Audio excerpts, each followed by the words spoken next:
ओम नमः सिद्धेभ्यः। ओम नमः सिद्धेभ्यः। ओम नमः सिद्धेभ्यः। मंगलम भगवान वीरो मंगलम गौतम मुनि मंगलम कुंद कुंदात्यो जैन धर्मोस्तु मंगलम सर्वमंगल मांगल्यम सर्वकल्याणकारकम प्रधानम सर्वधर्माणां जैनम जयतु शासनम जैनम जयतु शासनम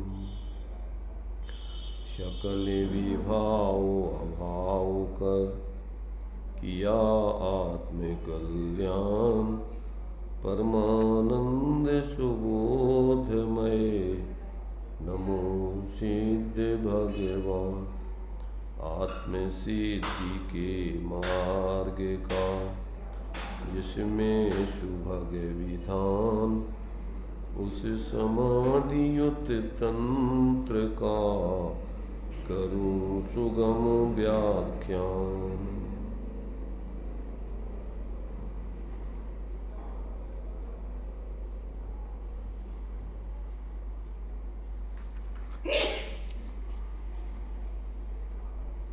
चर्चा 58 नंबर के छंद के माध्यम से अपनी चल रही है।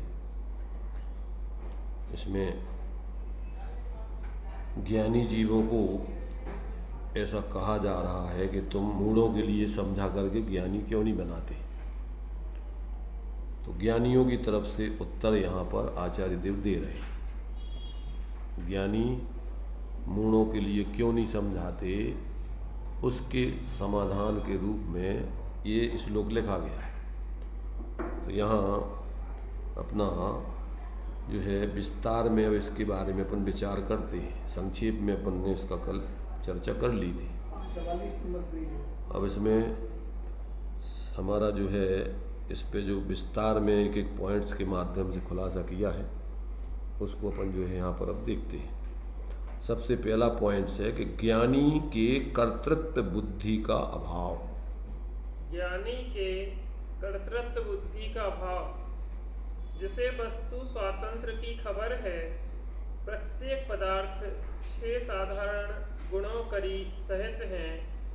इसी कारण प्रत्येक वस्तु स्वयं सत्य है, अपने स्वरूप से है, निरंतर परिणमती रहती है, अपने ही गुणों में प्रदेशों में परिणमती रहती है। ऐसे ही स्वातंत्र का जिसे परिज्ञान है, ऐसे ज्ञानी पुरुषों के जीवों के प्रति इनका मैं कुछ करूं ऐसी कर्तृत्व बुद्धि नहीं हुआ करती है। क्या कह रहे हैं इसमें? क्यों ज्ञानियों को किसी प्रकार से दूसरों को परिणमन कराने का भाव नहीं आता? क्यों?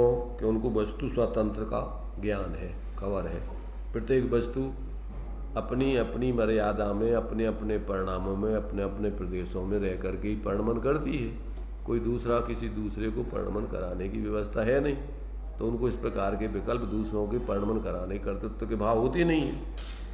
तो फिर ज्ञानियों के लिए जब कर्तृत्व के भाव नहीं होते तो फिर आगे के लिए जो है उनके जीवन में क्या बिल्कुल माने विकल्प आते ही नहीं है क्या? तो कहते नहीं, विकल्प तो आते हैं, पर कैसे आते, किसकी उसकी क्या मर्यादा है, क्या उसका विचार चलता आदि उसका खुलासा क्रम से चलता है। अकर्तृत्व के वचनों में भी अज्ञानी के कर्तृत्व का आशय, माने ज्ञानी के तो वस्तु स्वतंत्र का ज्ञान होने के कारण से उनको कर्तृत्व का अभाव हो गया दूसरों को परिणम कर, पर अज्ञानी कदाचित अकर्तृत्व के वचन बोलता है कि भैया कौन किसका क्या कर सकता है, ठीक है भैया हम तो सब तुम्हें ने करो है, हमने तो कुछ नहीं किया है। ऐसा बोलते हुए भी उसके अंदर में कर्तृत्व का दंभ चलता है। कहते ज्ञानी तो कर्तृत्व के वचन बोलते हुए अकर्ता रहते हैं। क्या है, व्यवहार में कर्तृत्व के वचन बोलते हैं ज्ञानी कि भैया ये मकान हमने बनवाया है, बच्चे के लिए है, हमने ये दुकान खोली है, फलाना, ये सब कहेंगे, पर अंदर में उनके सोचते हैं कि ये सब योग्यता अनुसार हुआ है, इसका कर्ता धर्ता हम नहीं। हमने तो सिर्फ मात्र इस जाति के विकल्प मात्र किए हैं भूमिका अनुसार, और वो कर्तापना अपने अंदर नहीं है। पर अज्ञानी ऐसा कहता है कि भैया कौन किसका क्या कर सकता है, सब तुम्हारी कृपा से है, तुम्ही ने बनवाया है, ये सब बच्चे आप ही के हैं, दुकान आप ही। ऐसा अकर्तापने के वचन बोलते हुए भी उसके अंदर कर्तृत्व का दम्भ रहता है। वो बात यहाँ सिद्ध कर रहे हैं। अकर्तृत्व के वचनों में भी अज्ञानी के कर्तृत्व का आशय है। अकर्तृत्व के वचनों में भी अज्ञानी के कर्तृत्व का आशय। व्यवहार में यूँ बहुत से लोग कह दिया करते हैं कि बहुत बड़ा काम करने के पश्चात भी कि मैंने कुछ नहीं किया है, मैं किस लायक हूँ, मैं क्या कर सकता हूँ। ऐसा बहुत से लोग कहते हैं, पर यथार्थ बोध का परिज्ञान न होने पर उनके ऐसा कहने के भीतर तद्विषय कर्तृत्व बुद्धि और मिथ्या आशय छिपा हुआ है। इस प्रकार बोलने से शोभा होती है और लोक में यश होता है। ऐसा ही कहना चाहिए कि मैंने कुछ नहीं किया, सब आपकी दया है, आपके प्रसाद से सब हो गया है। ऐसा कहने से यश बढ़ता है और उसके किए हुए काम की प्रशंसा कई गुनी हो जाती है। ऐसा आशय पड़ा हुआ है भीतर में, जिसके कारण सभ्यता के नाते इस प्रकार कह रहे हैं कि मैंने क्या करा, मैं क्या कर सकता हूँ, सब आपका प्रसाद है।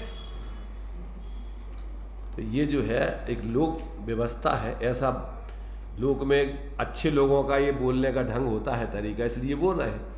पर अंदर में तो पूरा कर्तृत्व का दम बैठा है कि मैंने देखो क्या क्या कार्य कर दिया, मैंने ऐसा कर दिया, मैंने वो अंदर में तो अभिप्राय में उसके विपरीत तो चले नहीं। क्यों? उनके अकर्ता स्वभाव का आश्रय नहीं है, तो उसकी शांति अकर्ता स्वरूप की दृष्टि तो बनी नहीं है, मात्र एक औपचारिकता में ऐसा बोलता है। जबकि ज्ञानी का व्यवहारिक विवेक, ज्ञानी का अगर बाहर में कर्तृत्वपने की भी बातें करता है व्यवहार से, पर अंदर में आशय में नहीं है। अब उसका खुलासा, ज्ञानी का व्यवहारिक विवेक। ज्ञानी का व्यवहार विवेक। अब जरा ज्ञानी की बात देखो, इसके मूल में ही यह विश्वास बना हुआ है कि प्रत्येक पदार्थ की सीमा अपने अपने स्वरूप अस्तित्व में है, स्वस्वरूप अस्तित्व में है, और वह अपने ही स्वरूप में रहता हुआ अपना ही परिणमन कर रहा है, कर पाता है। मेरा तो किसी पदार्थ से संबंध ही कुछ नहीं है। ऐसा जिसे स्पष्ट बोध है, वे व्यवहार में करने की मैंने ऐसा किया, ऐसा कर दूंगा, ऐसा क्रिया लोग बोल करके भी क्रिया बोल कर भी करने वाला नहीं है। ऐसा प्रबुद्ध चेता ज्ञानी संत इस प्रसंग में यह विचार रहा है कि इन मूढ़ आत्माओं को, इन पर्याय बुद्धि जीवों को मैं बहुत ही प्रतिपादन करूं तो भी ये जानते नहीं है, और ना प्रतिपादन करूं ना बताऊं तो भी ये जानते नहीं है। ऐसी जिनकी जड़ बुद्धि है, जो व्यामोह के रंग में बहुत रंगे हुए हैं, उनके प्रति ज्ञानी सोचते हैं कि मेरे कुछ बोलने का, प्रतिपादन करने का परिश्रम व्यर्थ है। मैंने ज्ञानी जो है वस्तु स्वतंत्र का विवेक होने से व्यवहार में अभी उनके जो भी अभी अस्थिरता जन्य भाव हैं उसमें वो कार्य करते हुए दिखेंगे, और बोल व्यवहार में कहेंगे कि हमने ये मकान बनवाया, हमने ऐसा किया, हमने ऐसा किया, हम ऐसा करना चाह रहे हैं, ऐसा करेंगे, ऐसा करेंगे, पर अंदर जान रहे हैं कि वो कार्य होगा उनकी योग्यता से। हम तो मात्र अभी उस जाति के हमें अस्थिरता के विकल्प आ रहे भूमिका अनुसार, तो हम तो अपने विकल्पों मात्र के करता है, हम उस जो भी कार्य हो जाएगा उसके करता नहीं, ऐसा ज्ञानी जानते। और अज्ञानी ऐसा कहते हुए भी कि भैया हमने क्या किया, ये तो सब आपकी कृपा है, या होने लायक था, हमारा क्या है, अंदर में कि अपन ने ये सब कार्य अपने ने किया, ये अपना ही है। तो ऐसा अभिप्राय शब्दों में बोलने पर भी तो ज्ञानियों को व्यवहारिक मर्यादा का विवेक है, बोलेंगे व्यवहारिक मर्यादा में, पर श्रद्धा में बराबर जानेंगे कि एक वस्तु दूसरी वस्तु की किंचित मात्र भी कर्ता नहीं हो सकती, है ही नहीं। ऐसा वो जान करके मात्र अपने उस विकल्पों के कर्ता अथवा ज्ञाता रहते हैं। कर्ता स्थिरता जन्य बुद्धि है तो अपनी पर्याय का ही काम है वो, कोई कर्म उसका करता नहीं है, पर करता नहीं। क्योंकि अगर सर्वथापन उसके अकर्ता बन जाएंगे तो उसके अभाव करने का भी अपने लिए फिर आश्रव दुखकार घनेरे बुद्धिबंध तने निर्वय उनकी निवृत्ति कैसे करोगे? तो वो चारित्र का अपना ही दोष है, परंतु वास्तव में वो जानता है कि इस हमारे विकल्प करने के विकल्प से बाहर का कोई कार्य नहीं होता। ये मेरा ही अभी चारित्र संबंधी अस्थिरता का दोष है, अभाव करने लायक है, ये कोई धर्म नहीं है, ये आकुलता रूपी है। ऐसा भेद विज्ञान करके जानता है। इसलिए ज्ञानी व्यवहार की मर्यादा में जीता है, साथ में परमार्थ को जानता है और उस विकारी परिणामों को हे जान करके क्रमशः स्वाश्रय से उसके अभाव करने की भावना करता है और यथायुग प्रयत्न में भी सावधान रह करके पुरुषार्थ भी करता है। ऐसा जानना चाहिए। तो ज्ञानियों का विशुद्ध लक्ष्य, ज्ञानियों का विशुद्ध लक्ष्य, इस बात को सुनते हुए कुछ अर्थ सा नहीं जम रहा होगा मैंने अब कि क्या कहा जा रहा है। मैंने अब ये सामान्य लोगों को पल्ले नहीं पड़ रहा कि कौन सी बातें कही जा रही है। अटपटी सी बातें हैं, कहते करता हुआ कहते हुए अकर्ता है और यह करता कहते हुए भी करता है। अभी हमें कुछ समझ में नहीं आता। तो अब इसका ज्ञानियों के आशय का विशुद्ध लक्ष्य, इस बात को सुनते हुए कुछ अर्थ सा नहीं जम रहा होगा कि क्या कहा जा रहा है। चीज ही ऐसी है और सुनने में कुछ बुरी सी यूं लगती है कि जो मुग्ध लोग हैं, जो कर्तृत्व बुद्धि के दम्भ वाले लोग हैं, तो उन मुग्ध लोगों को तो ये बातें जमेंगी नहीं। व्यामोही हैं, मूढ़ पुरुष हैं, क्या उनको ज्ञानियों को समझना न चाहिए? समझाना ना चाहिए। जो मुग्ध लोग हैं, व्यामोही हैं, मूढ़ पुरुष हैं, क्या उनको ज्ञानियों को समझाना न चाहिए? मैंने तो फिर क्या तुम अज्ञानियों को मूढ़ पुरुषों को समझाने लायक ही नहीं है क्या? यह तो आशंका करने वालों की ओर से ठीक है, लेकिन ज्ञानी पुरुषों का उपादान भी तो तकिए। उन्होंने क्या विश्व के जीवों को समझाने के लिए कमर कसी है? हाँ, दूसरे शब्दों में अपन कहते भैया हमने कभी ठेका ले रखोगा, ऐसा बोल देते हैं। पर इन्होंने तो आचार्य अमृतचंद कह रहा है कि हमने मोह को नाश करने के लिए कमर कसी है, हमने दूसरों को समझाने के लिए कमर नहीं कसी है। विशुद्ध माने हम तो अपनी विशुद्ध अपने जितनी अशुद्धि है उसको नाश करने के लिए कमर कसी हमने तो। क्या उन्होंने विश्व के प्राणियों को ज्ञान कराने के प्रोग्राम के लिए ज्ञान पाया है अथवा धर्म धारण किया है या वैराग्य किया है? उन्होंने तो आत्म साधना के लिए, आत्म शांति के लिए ये सब साधन बनाए हैं, तपस्या की है, ज्ञानार्जन का उद्योग किया है। अब आसानी से सुगमतया निकट भव्यों को जिनका होनहार अच्छा है, जो मोह रंग में अधिक रंगे नहीं हैं, मूड भी नहीं हैं, बुद्धिमान हैं, हित चाहने वाले हैं, ऐसे पुरुषों को थोड़े श्रम से, थोड़ा व्यवहार से लाभ पहुंचता है तो ज्ञानियों की वृत्ति बन जाती है सहज। माने उन्होंने कोई दूसरे का कर्तव्य तो सिर पर रखा नहीं है। वो तो इस मार्ग में आए हैं तो अपने आत्मकल्याण के लिए आए हैं, आत्मकल्याण के लिए ही प्रयत्न कर रहे हैं। अब अन्य पात्र जीव जो होते हैं तो उनकी योग्यता से, जो अपन बोलते भवि भागन बच जोगे बसाए तुम धन होई सुन विभ्रम नसाए, मैंने छदमस्त तो छोड़ो, सर्वज्ञ भगवान की दिव्य धुनी भी उन भव्य जीवों के भाग्य से और वचन के योग से सहज खिलती है।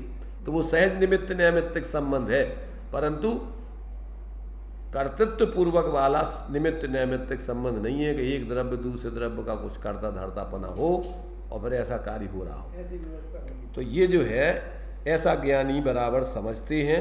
इसलिए ज्ञानियों ने अपने जीवन में इस प्रकार की विशुद्धि माने सम्यक ज्ञान के माध्यम से अपने जीवन में सम्यक प्रकार से जानकर परिणमन करते हैं।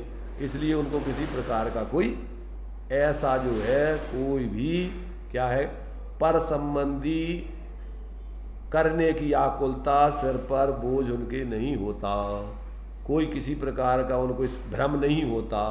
तो ऐसी वो अपनी साधना को छोड़ के दूसरों के परिणमन कराने के लिए आकुलता करें तो समझ लो कि उनके अंदर तो भी तत्व ज्ञान ही नहीं, ऐसा कोई ज्ञानियों को भाव आता नहीं है कि अपनी आराधना को छोड़ के वो दूसरे के कर्तृत्व बुद्धि रख के और व्यर्थ की आकुलता में फंस जाए। ऐसा जो है ज्ञानियों के जीवन में चलता है।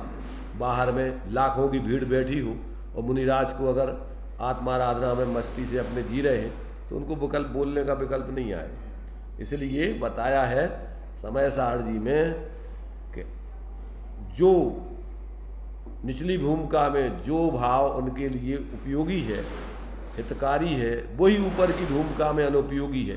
उसके लिए उस भाषा में विष कुंभ और अमृत कुंभ की संज्ञा दे दी कि वही शुभ भाव दोष होने पर प्रतिक्रमण प्रायश्चित आदि अमृत कुंभ है, और वही जब शुद्ध भाव हो रहा हो तो शुभ भाव में आने के लिए वही उनके लिए विष कुंभ है। ऐसा ज्ञानियों के बराबर अपने भावों की मर्यादा का विवेक है, उनके जीवन में संतुलन चलता है।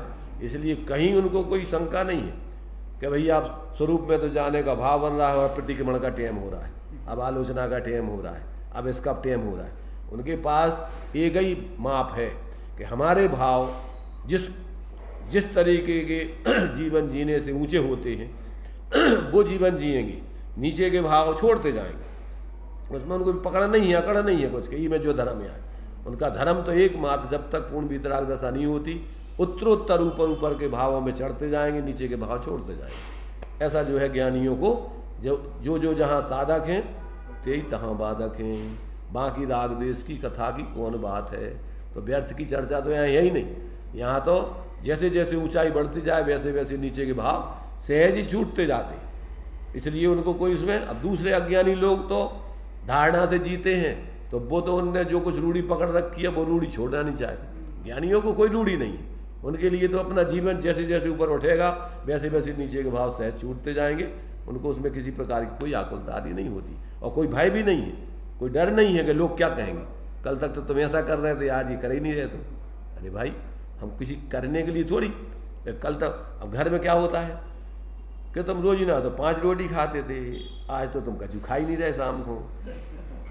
तो भैया रोज ही ना भूख लगती तो खा रहे, अब आज भूख नहीं है तो क्या करें, खाने में तो जहर है वो, अजीर्ण भोजनम पे सब, हमें भूख नहीं आओ तो जबरदस्त नहीं अब खा लो, तुम तो खा लो बन गओ, और खा लेगा वो अगर उसमें लोभ में तो क्या होगा, ये मरेगा। इसलिए विवेकी व्यक्ति किसी रूढ़ी में किसी मूर्खता में नहीं चलता, वो तो अपने जीवन को देख करके जीता है। जैसे जैसे उसके जीवन में ऊंचाई जो उपयोगिता दिखाई देती है वो कार्य करता है, बाकी शांत सहज होता है। अब भय लोक भय यही सबसे बड़ी संग है।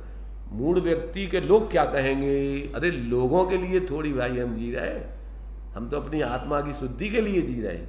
लोग क्या कहेंगे वे जाने, परंतु हमारे लिए लोक भय से जो करने लायक कार्य है वो छोड़ना नहीं, और नहीं करने लायक कार्य करना नहीं। जो हमारे लिए योग्य नहीं है वो लोक भय के कारण करना नहीं, और करने लायक कार्य छोड़ना नहीं। दोनों प्रकार से लोक भय से अपन को किसी प्रकार से विचलित, अपनी साधना से विचलित नहीं होना चाहिए। तो ये ज्ञानियों की विशुद्धता में उनका जो है परम विशुद्ध लक्ष्य है, इसलिए वो बराबर अपने आत्महित के लक्ष्य को उत्तरोत्तर ऊपर बढ़ाते जाते हैं, धीरे धीरे नीचे के भावों से हटते जाते हैं। तो इस प्रकार से ये ज्ञानियों का जो है इस प्रकार का जो है विशुद्ध लक्ष्य है और उनका विवेक है, उनके जीवन में इस प्रकार का सम्यक संतुलन होता है। ज्ञानी के बहिर्मुखता का परिहार, ज्ञानी के बहिर्मुखता का परिहार। भैया क्या यह समाधान कुछ कठिन लग रहा है, पर इसका समाधान बड़ी जल्दी हो जाता होगा कि जिस ग्राहक के संबंध में यह जानते हैं कि इससे कोई बात पट ही नहीं सकती, तो यह अयोग्य है, इससे कुछ पूरा पड़ेगा ही नहीं, तो उससे उपेक्षा कर लेना। यह बात जैसे जल्दी समझ में आ जाती बनियों की, ऐसे ही समझो कि ज्ञानियों ने दुनिया के जीवों को ज्ञान देने के लिए त्याग नहीं किया है। जैसे कोई यह कह मैंने दुनिया त्याग नहीं किया, मतलब क्या, दुनिया को ज्ञान देने के लिए त्याग नहीं किया का अर्थ क्या होता है? मतलब जो नहीं समझना कि उनको ज्ञान देने के लिए त्याग कर दिया, ये नहीं समझ लेना कि उनको ज्ञान देंगे वो। अरे त्याग माने इस मार्ग में नहीं आए हैं वो किसी दूसरों को दुनिया को ज्ञान बांटने के लिए। जैसे कोई यह कह बैठे किसी त्यागी से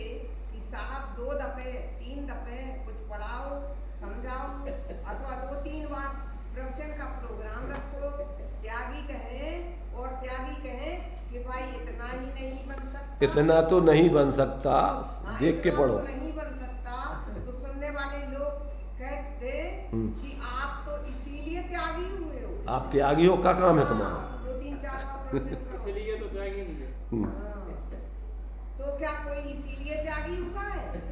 घर छोड़ते समय अथवा वैराग्य के अभ्युदय में जो कुछ भी चिंतन किया हो, क्या उससे यह भी शामिल था कि लोग ऐसी सभा में जुड़ेंगे और मैं उनको समझाऊंगा और जगह जगह जाकर प्रतिबोध करूंगा, जबरदस्ती करूंगा। जबरदस्ती कर। तुम ऐसा समझ लो, यह चीज छोड़ दो, तुम अमुक चीज ना खाओ, ऐसा व्रत करो। क्या यह पहले से सोच रखा था? उसने ऐसा सोच करके त्याग व्रत में आया क्या कि हम ऐसे ऐसा सब करेंगे? अगर किसी ने सोच रखा हो पहले से, तो मेरे ख्याल से उसका त्याग मार्ग के लायक आशा ठीक ना था। तब इसका मतलब वो सच्चा त्यागी नहीं है। अगर इस लक्ष्य से वो त्यागी बना है तो वो कोई त्यागी नहीं है, वास्तव में उसने सही समझा नहीं शुरू। जिसने भी ज्ञान और तपस्या की साधना में उद्योग किया है, उसका तो आशय आत्मशोधन का रहता है। हाँ, जो इस मार्ग में आता है वो अपने आत्म कल्याण के लक्ष्य से आता है, और कोई दूसरा लक्ष्य लेके नहीं आता। और अगर और कोई दूसरा लक्ष्य लेके आया तो इसका मतलब वो वास्तव में धर्म के मार्ग को उसने समझा ही नहीं है। ऐसा जो है, ये ज्ञानी के बहिर्मुखता का परिहार, उसकी संपूर्ण पर कर्तृत्व का निषेध बढ़ता है कि हम जो है भाई किसी पर का कोई कार्य कर ही नहीं सकते। अब भूमिका अनुसार उसको विकल्प जो आते हैं, उस अपने गुणस्थान प्रमाण, वो एक अलग चीज़ है, वो उसकी अपनी मजबूरी है, पर वो किसी दूसरे के कारण से नहीं कर रहा है। एक बार में कहा था ना वायरल जी का, लोगों ने कहा कि पंडित जी तुम्हें यहाँ प्रवचन करना पड़ेगा। नहीं, बिल्कुल नहीं करेंगे हम प्रवचन। कैसे नहीं करोगे? आप करना बिल्कुल नहीं करेंगे। तो फिर क्या करोगे? करेंगे, हम अपने हिसाब से प्रवचन करेंगे। क्या करेंगे? पर तुम्हारे साथ तुम कहोगे करना पड़ेंगे, बिल्कुल नहीं करेंगे। हम प्रवचन तुम्हारे कारण से प्रवचन थोड़ी कर रहे हैं। हम स्वांता सुखाय अपनी साधना के लिए कर रहे हैं, अपने स्वाध्याय के लिए कर रहे हैं, तो हम अपने हिसाब से करेंगे। तुम कहोगे करो, तो बिल्कुल नहीं करेंगे। मजबूरी नहीं है हमारी प्रवचन करना।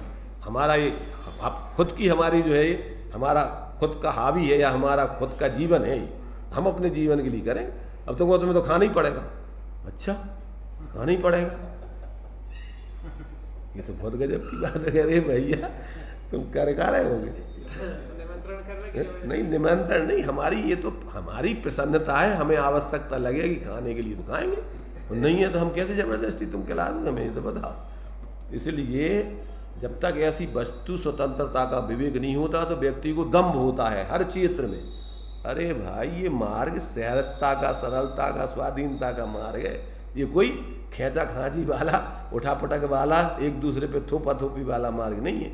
तो ऐसा जब तक व्यक्ति को विवेक नहीं होता तब तक उसके जीवन में ना तो स्वयं सहज हो पाता है, न दूसरों के साथ सहज व्यवहार कर पाता है। दूसरों के संग जब भी व्यवहार करेगा तो कृत्रिम व्यवहार, कोई ना कोई विपरीत अभिप्राय पूर्वक रख के करेगा। तो उससे क्या होगा कि खुद परेशान होगा और दूसरों को भी सहज नहीं होने देगा। इसलिए ज्ञानी के बहिर्मुखता का परिहार, संपूर्ण पराश्रय की उनके हे पना बढ़ता है।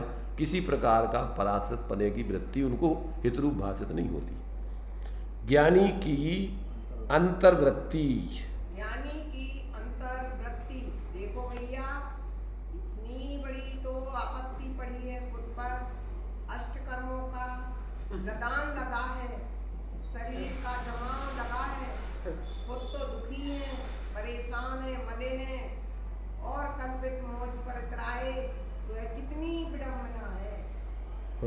कल्पित मौज पर इतराए, मैंने कल्पना करके अरे हम तो आनंद में हो, अरे हम तो बहुत आनंद में हो। अरे तुम्हें कभी पता ही नहीं है हमें आनंद को। भले ही पुण्य का उदय कुछ हो और वर्तमान में कुछ इज्जत हो, पूछताछ हो, आराम हो, किंतु ये कितने देर की बातें हैं। क्या होगा अंत में किसी ज्ञानी विरक्त पुरुष की लौकिक महिमा देखकर? अज्ञानी पुरुष भले ही कुछ ईर्ष्या करें। ज्यादातर लोग बाहर में जिनके पुण्य का उदय होता है ना, उनको विशेष मानते हैं। अरे साहब, ये तो देखो उनके यहाँ तो कितनी भीड़ हो, कैसा क्या हो, कितना हो, ऐसा होता वैसा। अरे भाई, तुम्हें पता ही नहीं है, बाहर के पुण्य के उदय से ज्ञानियों की पहचान नहीं होती, पाप के उदय से भी ज्ञानियों की पहचान नहीं होती। ये सब कर्म का नाटक अलग है, ज्ञानियों का जीवन अंदर में अलग होता है। इसलिए जब तक व्यक्ति को ऐसे तत्व निर्णय नहीं होता तब तक उस सब ज्ञानियों के प्रति क्या है, सम्यक व्यवहार नहीं कर पाता, पक्षपात रखता है, किसी के प्रति कैसे, किसी के प्रति कैसे। इसलिए जो व्यक्ति अंतर में जो है अपने वस्तु स्वतंत्र को समझता है, वो ज्ञानियों की हर परिस्थिति के बराबर ज्ञान में वो ले सकता है कि कैसी कैसी परिस्थितियां ज्ञानियों के जीवन में आ सकती हैं, आती रही हैं, और फिर भी उनकी दृष्टि बराबर ज्ञानियों के प्रति किसी प्रकार का किंचित मात्र भी अंतर नहीं आता कि भैया ये कोई अलग है या बदल है। ऐसा जो है बराबर जिसको ऐसी वस्तु स्वतंत्र का विवेक होता है, वो बाहर से ज्ञानियों का मूल्यांकन नहीं करता और खुद भी बाहर की संयोग पुण्य पाप के उदय अनुसार अपनी वृत्ति में किसी प्रकार का उसके परिवर्तन नहीं आता। कैसी परिस्थिति आए वो सहज रहता है हर समय। अज्ञानी पुरुष भले ही कुछ ईर्ष्या करे कि इनको बड़ा आराम है, बड़े प्रेम से भक्ति से लोग आदर करते हैं और खूब दिल भर मनमाना सुंदर भोजन बनाकर खिलाते हैं, इनको तो बड़ी मौज है। पर ज्ञानी आहार कर चुकने के बाद जब अपने स्थान पर बैठता है या कहीं भी, अज्ञानी नहीं ज्ञानी, हाँ, पर ज्ञानी आहार कर चुकने के बाद जब अपने स्थान, ये अज्ञानी पहले अज्ञानी की बताई। हाँ, अज्ञानी पुरुष भले ही कुछ ईर्षा करे कि इनको तो बड़ा आराम है, बड़े प्रेम से भक्ति से लोग आदर करते हैं, खूब दिल भर मनमाना सुंदर भोजन बनाकर खिलाते हैं, इनको तो बड़ी मौज है। पर ज्ञानी, अब ज्ञानी की चल रही, हाँ, पर ज्ञानी आहार कर चुकने के बाद जब अपने स्थान पर बैठता है या कहीं भी खड़ा बैठा हो या वहीं हो मानो, तो यह सोच रहा है कि कितने दिनों तक चलेगा ऐसा नटखट, कहाँ तक पूरा पड़ेगा, यह तो रोग है, छदा रोग है, अब कहाँ तक हम इसकी पूर्ति में लगे रहेंगे। इस ओर विकल्प रहता है, उपयोग लगता है, तो यह तो आपत्ति है। उनको आपत्ति दिख रही, बाहर के सब ये जितने भी नाटक हैं, सब जितना बाहर का उदय है उठापटक करना पड़ रही उनको नाटक, और अज्ञानी सोच रहा हो कि इनको तो बड़ी मजा है और बेसमझ है झंझट इनके लाने। और पूरा भी क्या पड़ेगा, क्या विपरीत उदय ना आएगा, पुण्य उदय जिनके तिनके भी ना ही सदा सुख साता, क्या हमेशा एक जैसा उदय रहते हैं बाहर के? क्या दूसरा जन्म ना लेना पड़ेगा? यहाँ तो ऐसा विचार ज्ञानी पुरुष कर रहा है और कुछ लोग सोचते हैं ये महाराज तो बड़े मजे में हैं, कितने ही लोग इनको पूछने वाले हैं, लोग हाथ जोड़ कर बहुत सुंदर आहार कराते हैं, पर इस ज्ञानी की तो कुछ और ही धुन है, इस वर्तमान मौज में मौज ही नहीं लेता, वह तो जानता है यह थोड़े समय का ठाठ है, इसके बाद क्या हाल होगा यही समझो, यूं ही समझो। अज्ञानी जन कहें कि ये त्यागी इसीलिए तो हुए कि हम लोगों का उपकार करें, 2-3 बार कुछ सुनाएं, पढ़ाएं, लिखाएं, कुछ आगे की बात जानते हो तो बताएं, हम लोगों के संकट महाराज टालें, महाराज इसीलिए तो त्यागी हुए हैं। इस श्लोक में इन्हीं आशंकाओं का ही तो यह समाधान दिया गया है। आसानी से, थोड़े से उपाय से यदि कोई प्रतिबोध को प्राप्त होता है, ज्ञान हासिल कर सकता है तो कर ले, ज्ञानी तो अपनी साधना में जुटा है। हाँ, ये है कि भैया दूसरों के लिए, दूसरों का कर्तृत्व लेकर के या दूसरों के करने के लिए इस मार्ग में नहीं आया जाता है। ये मार्ग तो पूर्ण स्वाधीनता का मार्ग है और आत्माराधना का मार्ग है, ये दुनिया के और कोई ठटकर्म करने का मार्ग नहीं है। इसलिए अस्थिरता में कदाचित जो है स्वाध्याय करने का, पढ़ने का, पढ़ाने का आदि का सभी वो उनकी अपनी परिस्थिति है, ना कि किसी मजबूरी है उनकी दूसरों के लिए। तो ऐसा जो है बराबर ज्ञानी जानते हैं।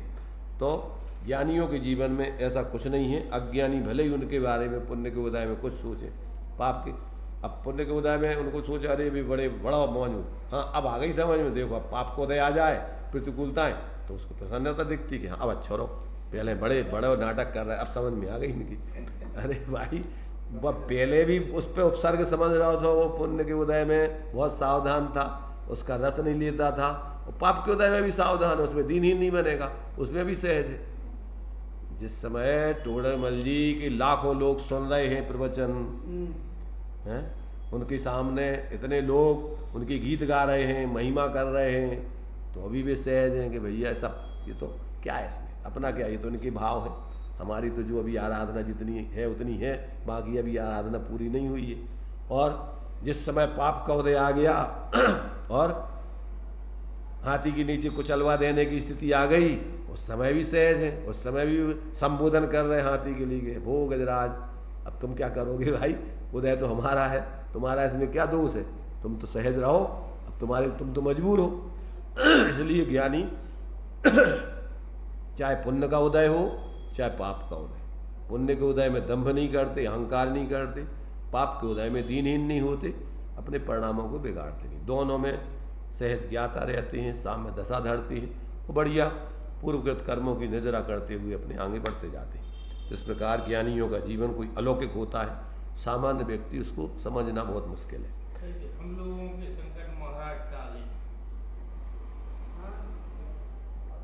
क्या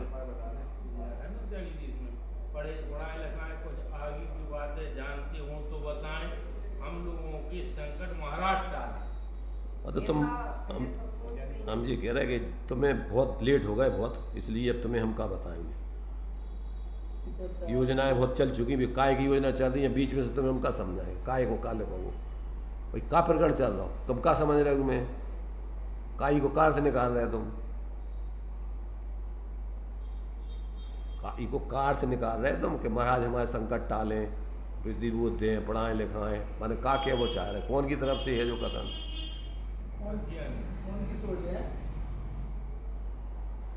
किनकी कौन की सोच है ऐसी कि हमारा संकट का अज्ञानी की नहीं, दूसरा व्यक्ति महाराज के बारे में सोच रहा है कि महाराज बने हो तो तुम्हें ये काम करना चाहिए, तो महाराज बने हो तो दूसरों के लाने कछु यंत्र मंत्र दो, उनके उपसर्ग दूर करो, कछु और उनको पढ़ाओ लिखाओ, तुम काय के लाने त्यागी बने,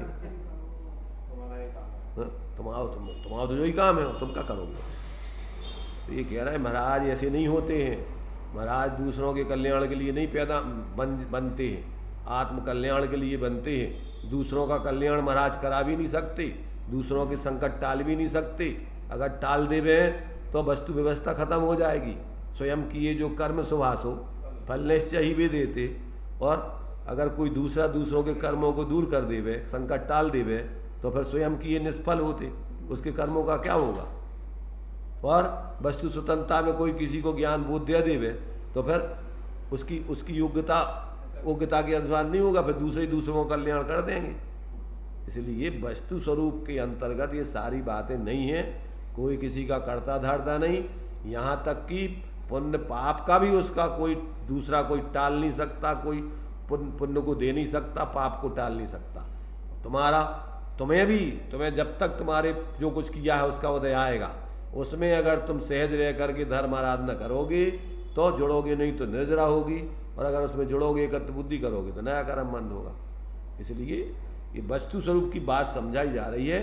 जो प्रकरण चल रहा है कि भैया अज्ञानी ज्ञानियों से कहते हैं कि तुम मूढ़ों को समझाकर उन्हें ज्ञानी क्यों नहीं बनाते, तो उसका समाधान किया जा रहा है कि व्यवस्था है नहीं है उसके लिए ये आचार्य देव श्लोक लिख रहे हैं कि जो मोक्ष मार्गी ज्ञानी जीव होते हैं वे वस्तु स्वतंत्रता को जानते हैं, इसलिए वो अपनी स्वरूप आराधना करते हुए जीते हैं। सहजता में कोई जीवन से लाभ ले ले तो वो उसकी योग्यता है, पर इनको कर्तृत्व नहीं होता है कि हम दूसरों का कल्याण कर दें या हमने दूसरों का कल्याण कर दिया, ऐसा इनको दम्भ नहीं होता। क्यों?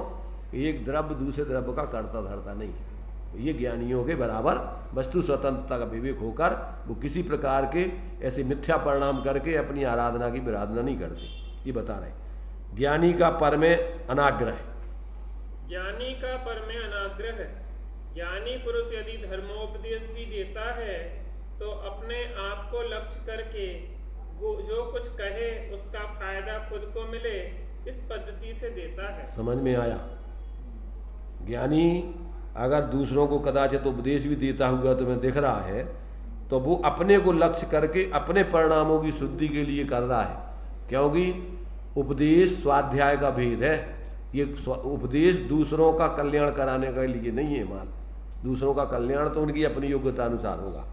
तो वो इस प्रकार से, इस पद्धति से देता है कि जिससे उसके परिणाम भी शुद्ध हो गए। ऐसा करते हुए अन्य लोगों को उसके समागम से लाभ हो, यह भली बात है। उन्हें लाभ हो जाए तो हो जाए, पर कमर कसे हो कि हमें तो इतना करना ही चाहिए। हम लोगों को जोड़ें, जगह ठीक करें, लाउड स्पीकर ना आया हो तो उठाकर ले आए। आदमी कम आए हो तो दुकान पर जाकर सबसे प्रेरणा करे कि आओ हम व्याख्यान करेंगे। पढ़ते जाओ, आगे पढ़ते जाओ, हंसो नहीं। हम तुम्हें कुछ समझावेंगे, अच्छी बात बतावेंगे, जिससे संकट टलेंगे। भला सोचो तो सही, इतनी राग वृत्ति जिसके है वह अनेक प्रकार के ऐसे श्रम करे तो उससे कुछ फायदा नहीं है और जनता को भी लाभ नहीं है। ज्ञानी तो अपनी साधना किया करता है, जो फायदा उठाना चाहे वह उससे उठा सकता है। जिस भूमिका में जो कार्य होने लायक नहीं है वो साधक के जीवन में वैसे होते नहीं है। अगर होते हैं तो वो साधक नहीं है फिर उस भूमिका का। भाई सामान्य श्रावक एक दूसरे साधर्मी से कहे, दुकान पे जा रहा हो कि चलो भैया तुम दुकान, वो एक अलग, पर त्यागी निर्वृत्ति वाला और ये काम करे तो ये त्यागी वृत्तियों का काम नहीं है, समझ रहे ना? ये उसकी भूमिका नहीं है, उसने अभी समझी नहीं है। उसने घर छोड़ दिया भले ही, परंतु अभी घर छोड़ने लायक नहीं था वो।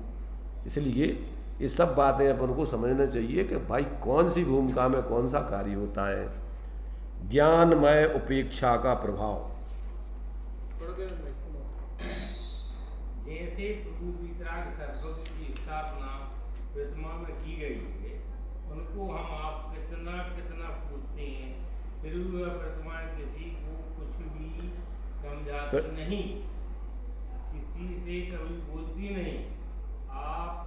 हम आप ही उनके गुण का स्मरण करके चरणों में शीश झुकाते हैं, उनका पूजन करते हैं, समारोह करते। प्रभु के ज्ञान की पराकाष्ठा है, पूर्ण ज्ञान का उदय है, इस कारण इतना वैराग्य, इतनी उपेक्षा है। जब देखो यह बोलते भी नहीं है तो भी उनके पास में आकर जो जन भक्ति करते हैं वो सब कुछ प्राप्त कर लेते। हे अरहंत देव, पूर्ण आप हैं, आप उसे कहते हैं जो पहुंचा हुआ हो। देव है सर्वज्ञ, उन्हीं के छोटे भाई तो ज्ञानी संत पुरुष हैं। दिनेश्वर के जगनंदन जिसे पुकारा गया है, उसे ज्ञानी पुरुष में, ऐसे ज्ञानी पुरुष में भी यदि इस परीक्षा का अंत भी ना आया हो तो उससे मोक्ष मार्ग का कुछ प्रकाश भी ना हो पाएगा। ऐसी स्थिति में उस ज्ञानी पुरुष जिसके परम उपेक्षा है, वैराग्य भाव है, ज्ञान की भी झलक क्षण क्षण में होती रहती है। ऐसे ज्ञानी पुरुष के बारे में यदि आचार्य कह रहे हैं तो मूल आत्मभाव के प्रति संबोधन का समझाने का व्यायाम करते हैं, समझाने का व्यायाम। ये है यहाँ पर जिसको ज्ञान प्राप्त हो गया है उसको वैराग्य भी होता ही है। सम्यक दृष्टिर भवति नियतम ज्ञान वैराग्य शक्ति। तो वैराग्य का अर्थ होता है कसाय से रहितपना।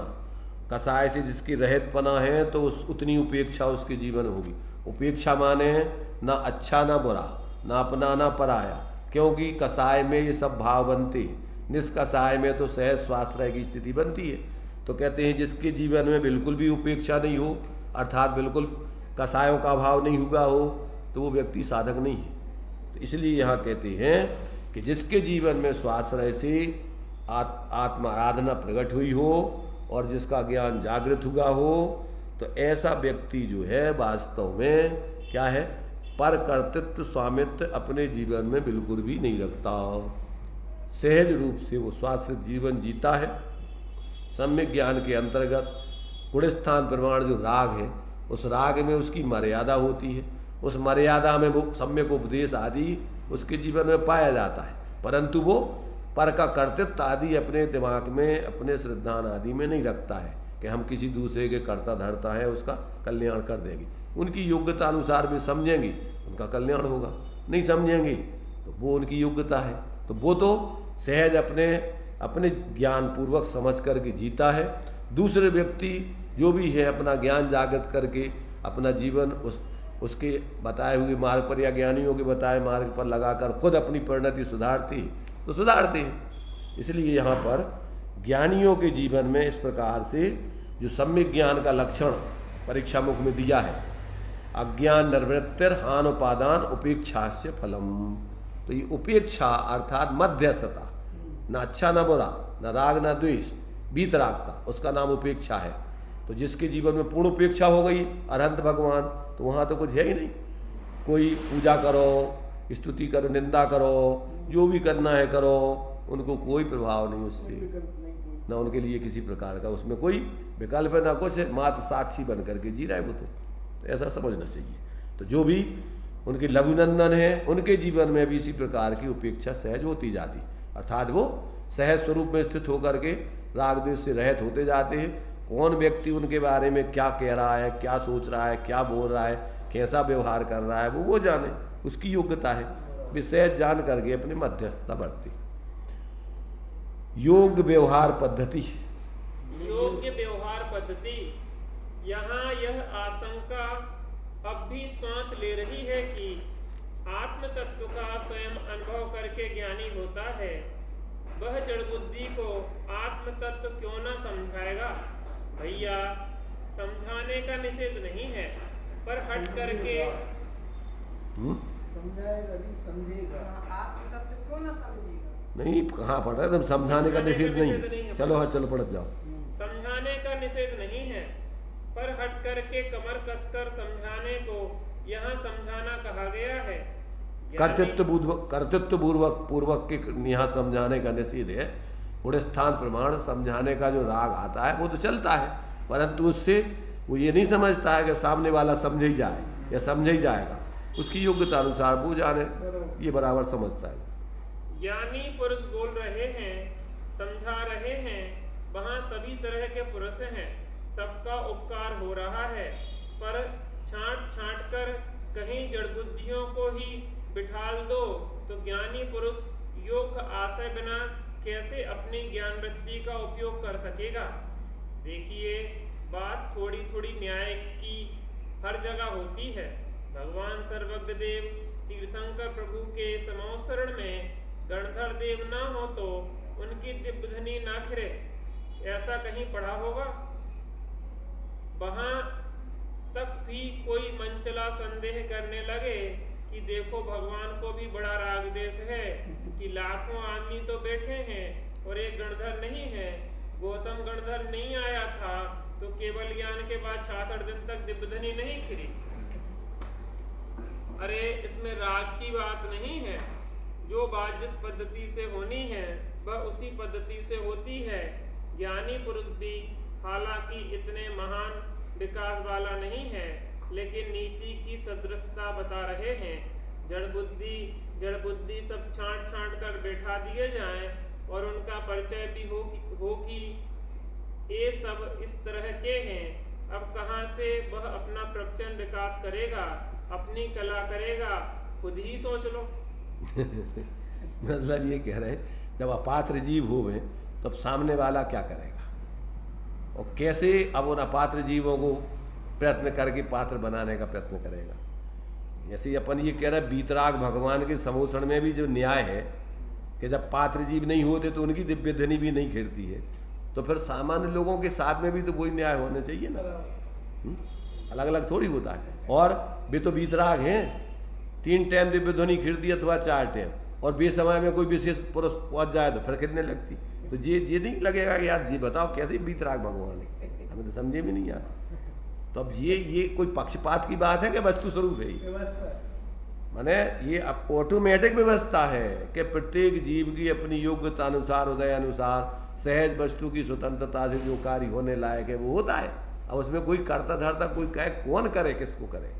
इसलिए अगर अपात्र जीव है तो उसको कौन समझाए, कैसे समझाए। तो ये बात यहाँ पर बता रहा है कि भैया मूढ़ों के लिए कोई नहीं समझा सकता है और समझदारों के लिए समझाने की जरूरत नहीं है। जैसे हम लोगों के लिए पर्याप्त सोचने मिलती थी, तो हम लोगों के पास नहीं होता।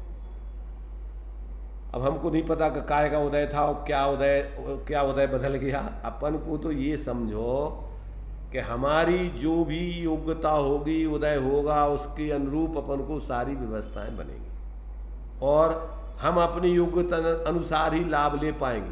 साक्षात भगवान के समोषण में कोई तो केवली बन जाते हैं, कोई मुनि बन जाते हैं, कोई पुरस्थानवर्ती बनते हैं, कोई सम्यक दृष्टि बनते हैं, कोई मिथ्या दृष्टि बनते हैं, कोई विपरीत बुद्धि धारण करके उल्टे चले जाते हैं। तो भगवान क्या करें अब? कुछ नहीं कर सकते। इसमें भगवान का रोल क्या है? कोई रोल नहीं। तो प्रत्येक जीव की अपनी अपनी योग्यता अनुसार लाभ मिलता है।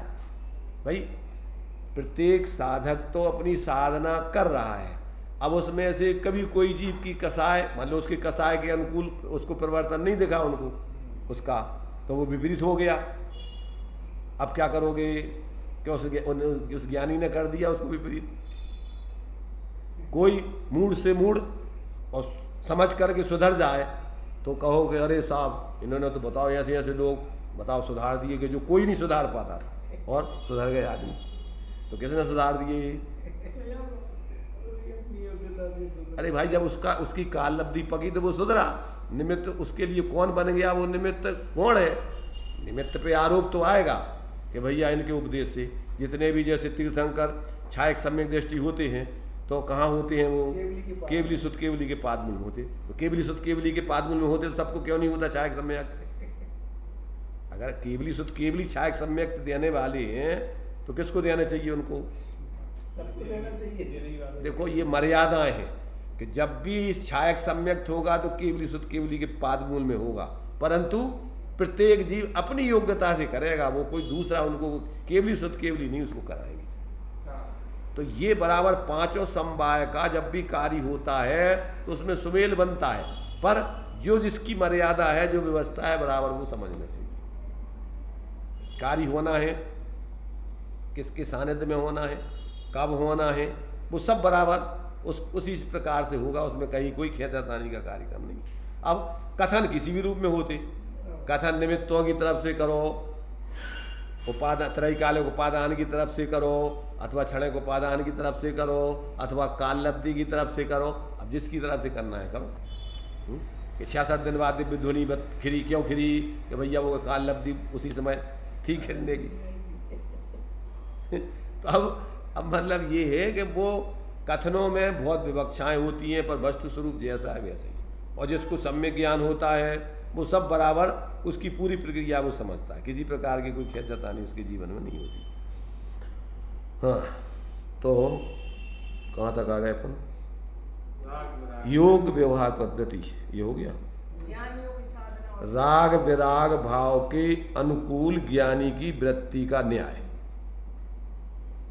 राग विराग भाव के अनुकूल ज्ञानी की वृत्ति का न्याय।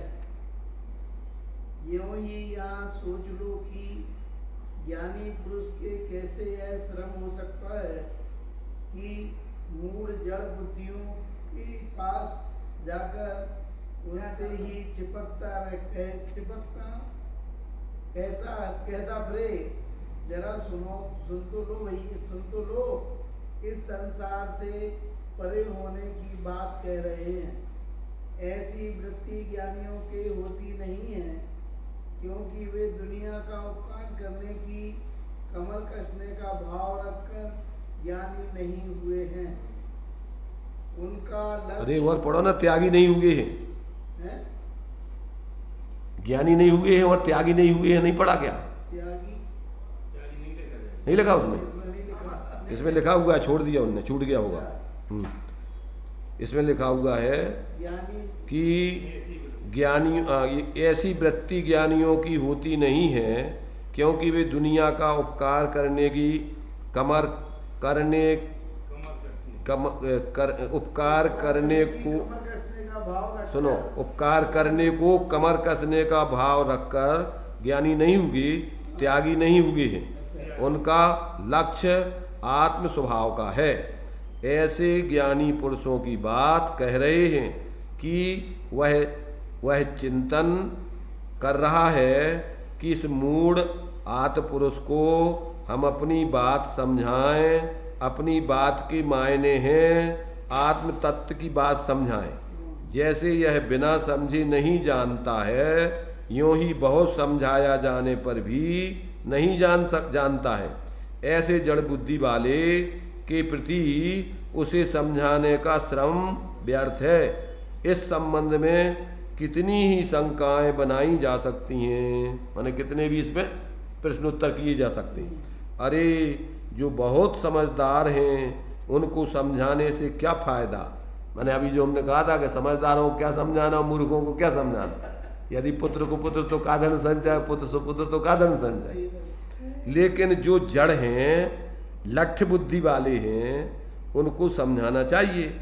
उपकार तो वहीं पर होता है जहाँ जिसकी जरूरत है। जहाँ बात ठीक है तो ठीक है, पर ज्ञानी की गांठ में इतनी तीव्र राग, ज्ञानी की गांठ में इतना तीव्र राग हो तो वह सौदा पटे। मूढ़ बुद्धि वालों को समझाने में अपना निरंतर श्रम करे। ऐसा दोनों के बीच का सौदा तभी तो पटे जब ज्ञानी के चित्त में भी उतना अधिक राग हो कि मान ना मान मैं तेरा मेहमान।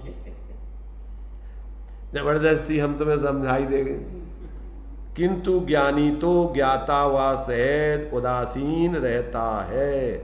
इसलिए ऐसे लोगों को समझाने का उसको भाव नहीं आता है। इस सारे में जो समझ जाए, कुंद कुंदाचार्य को थोड़े से सूत्र गाथाएं लिखने का भाव आया, अमृतचंद आचार्य देव को टीका लिखने का भाव आया, कान्जी स्वामी को उस पर 45 वर्ष तक एक ही ग्रंथ पे प्रवचन करने का भाव आया। क्यों भैया? कान्जी स्वामी सबसे नीचे की सीढ़ी पे बैठे थे। वे कह रहे हम तो भैया अवरत गृहस्थ हैं, अब अवरत के लाने तो का है कि अगर इतने नहीं रहेगा तो वो कहाँ चलो जाए, घरे चलो जाए, कचू करने लगे। फिर तो अब उनको उसी जाति का राग आया, बार बार वेद विज्ञान की कला सिखाने का भाव। उनको तो एक बार विकल्प आया, और ऊपर अपन स्वर्गों में जिनकी मंद कसाय होते, एक बार जो विकल्प कर लेते दोबारा नहीं आता उनको, और 33 सागर तक चिंतन करते हैं, पर बहुत आराम से।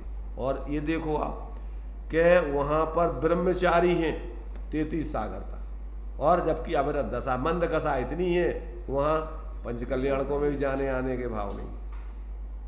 तब एक ही गुणस्थान, एक जो है दूसरे स्वर्ग का देव जो इतनी सारी व्यवस्थाएं बनाता है, और एक के लिए विकल्प ही नहीं आता कुछ। अब तुलना एक दूसरे से, उदय की स्थितियां अलग अलग हैं सबकी, अंदर का गुणस्थान एक सा है, पर अंदर बाहर के औदिक कसाएं सबकी अलग अलग है। तो एक दूसरे से का मेल का बैठ गया। इसलिए भाई ये बराबरपन को कि उनके इस जाति का भाव नहीं है कि वो बहुत ज़्यादा किसी को समझाने का राग रखे। थोड़ा बहुत विकल्प आया, समझा दिया, आगे बढ़ो। देखिए हाँ आगे एक ज्ञानियों की साधना और प्रवृत्ति। ज्ञानियों की साधना और प्रवृत्ति, ज्ञानी की सब सहज वृत्ति होती है। इस कारण कहीं कहीं तो इतना तक भी कहा गया है कि ऐसे जड़ बुद्धियों से, ऐसे निपट असंयत जनों से जो असंयत जनों से तो संभाषण भी नहीं करना चाहिए। इन शब्दों से भी कहीं कहीं साधकों के लिए शिक्षा दी गई है। जैसे यह बात तत्व की है कि नीच पुरुष यदि उच्च बन सके तो उन नीचों के संपर्क में और व्यवहार में अधिक रहना चाहिए। ये तत्व की बात कही। क्या कही है कि भैया अगर कोई सुधर रहा हो तो चलो अन्य अच्छे लोगों में रह करके उनको सुधार करो। भैया यह ठीक है, और यदि उच्च भी नीच बन जाए, नीच के संपर्क और व्यवहार में रहकर, तो क्या ऐसी परिस्थिति में भी बड़ों का यह काम है कि उन नीच पुरुषों में घुसे रहें? उसमें दिया ना समय सार जी में, क्या व्यवहारियों को व्यवहार भाषा बोलने, मिलेच्छ को मिलेच्छ भाषा में बोले, परंतु वो मिलेच्छ नहीं बन जावे। तो ऐसे ही माने अगर अपन दूसरे जीवों के कल्याण के लिए ऐसा तत्व की बात कही जाती है कि भैया अगर कदाचित दूसरों का कल्याण हो रहा हो तो चलो उनमें, तुम उनमें ही रहो, तो कहते भैया पर विवेकी व्यक्ति उनमें रहने से अगर अपनी वृत्ति नीची होती है, गिरती है, तो क्या वो व्यक्ति उसमें जाना पसंद करेगा? ये समझदारी नहीं है। यह कल्याण की चाह के स्थल पर की बात कही जा रही है। इसलिए लौकिक भाषा में जैसे कि आज की दुनिया में यह बात फिट नहीं बैठेगी, लेकिन ज्ञानियों की चूंकि सहज वृत्ति होती है, आत्म साधना का मुख्य लक्ष्य होता है, इसलिए इसी वृत्ति से वे सफल होते हैं और उनके संसर्ग में जो आया वह भी फल प्राप्त करता है। इसी तरह से मुमुक्षुओं की ऐसी बुद्धि जगती है कि जड़ बुद्धियों में, तीव्र व्यामोहियों में उनका व्यवहार नहीं होता है। समझ में आ गई विवक्षाएं? विवेक ये बोलता है कि भैया अपना अहित ना हो जाए, ऐसा विवेक रख करके प्रवृत्ति करो। इसलिए ऐसे निमित्तों से, संपर्क से बचने का उपदेश है कि भैया ऐसे लोगों से दूर रहो, मोहियों से, कि उनकी संगति में रह कर के तुम भी मोही बन जाओ। तो ये जो है यहाँ पर जो है, जो इस श्लोक में आचार्य देव ने जो ज्ञानियों की तरफ से अज्ञानियों की तरफ से जो प्रश्न उठाया था कि भैया तुम मूढ़ों के लिए क्यों नहीं समझाते, ज्ञानी बनाते, तो उनके सामने इतने हेतु रखेगा कि क्यों नहीं वो इस प्रकार की वृत्ति करते हैं। पहली चीज़ तो उसकी उन जाति की उनकी अब कसाई नहीं है, और किसी को कोई परमार से वर्णन करा सकता नहीं है। भूमिका ऐसी है कि वो जीव पात्र नहीं हो तो पात्र कोई बना नहीं सकता, इत्यादि बहुत सारे हेतु अपन ने से पढ़े हैं। उन सब बातों को समझकर अपन को सम्यक प्रकार से अनेकांत दृष्टि से वस्तु स्वरूप समझकर आत्म कल्याण के मार्ग में लगकर अपनी साधना करने चाहिए, व्यर्थ के प्रपंचों में नहीं उलझना चाहिए। चलिए।